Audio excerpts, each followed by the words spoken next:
یہ اب آتے ہیں جناب یہیں سے جو سلسلہ ہے اس کو آگے بڑھاتے ہیں. جو امپورٹنٹ خبر وہ ہے اعجاز الحق صاحب سابق صدر جنرل محمد ضیاء الحق کے بیٹے ہیں اور اس وقت رکن قومی اسمبلی ہیں اور ووٹ دینے والوں میں شامل ہیں. شہباز شریف صاحب کو جو ووٹ دیا پرائم منسٹر کے لیے ان کو ووٹ دینے والوں میں شامل ہیں. اور صورتحال یہ ہے کہ انہوں نے ایک انٹرویو دیا سیاست پی کے کو اور اس انٹرویو میں انہوں نے یہ انکشاف کیا.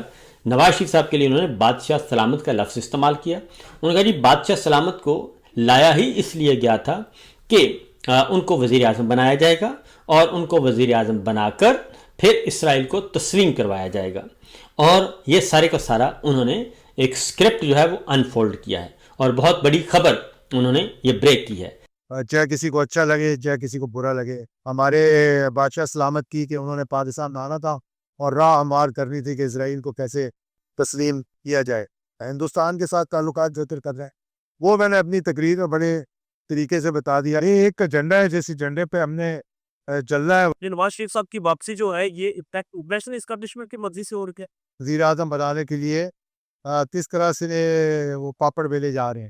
یہ خوف دیکھیں کتنا ان کے دلوں میں بیٹھا ہوا ہے، اتنا خوف ہے کہ وہ کا بس نہیں چل رہا تھا کہ پاؤں پکڑنے جا رہے. کیوں ہلا ڈالا نا. اگر ماضی کو دیکھیں تو اس کا مطلب ہے کہ اس سارے پروجیکٹ میں قاضی صاحب بھی شامل اور چیف الیکشن کمشنر بھی شامل، اس وقت کے چیف جسٹس بھی شامل اور اس وقت کی عسکری قیادت بھی شامل اور جنہوں نے 8 فروری 2024 کا الیکشن چوری کیا وہ بھی شامل. اور اس کے لیے ضروری ہے کہ field marshal general Asim Munir صاحب اور D G I S P R بھی اس امر کی وضاحت کریں کہ جناب یہ ماجرا کیا ہے کہ اسرائیل کو تسلیم کرنے کا مطالبہ اور اسرائیل کو تسلیم کرنے کا مقصد اس لیے انہیں یہاں پہ لایا گیا. تو پھر ان خبروں کو بھی تقویت ملتی ہے جو ماضی میں خبریں آتی رہیں اور مختلف ٹی وی چینل دیتے رہے کہ ان کے جو ہیں اسرائیلی کمپنیوں کے ساتھ یا پھر یہودیوں کے ساتھ ان کی پارٹنرشپ ہے. تو پھر یہ ساری چیزیں جو ہیں از خود بہت بڑی خبر ہے. تو اعجاز الحق صاحب جو ہیں وہ ظاہر ہے سوچ سمجھ کر بات کرتے ہیں اور بہت کچھ جانتے ہیں اور اسی لیے انہوں نے یہ انکشاف کیا ہے. اب آپ اگر دیکھیں تو پاک بھارت جنگ کے دوران بھی نواز شریف صاحب کا اور مریم صاحبہ کا مکمل طور پر خاموش رہنا اور آج تک خاموش رہنا یہ از خود ایک بہت بڑا سوال ہے.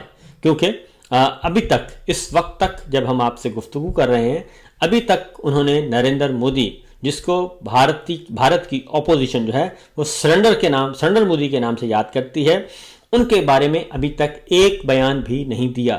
انہوں نے بھارتی جارحیت کی مذمت نہیں کی بلکہ انہیں جب بھی موقع ملتا ہے وہ 9 مئی اور 9 مئی کی ہی گردان پڑتے ہیں.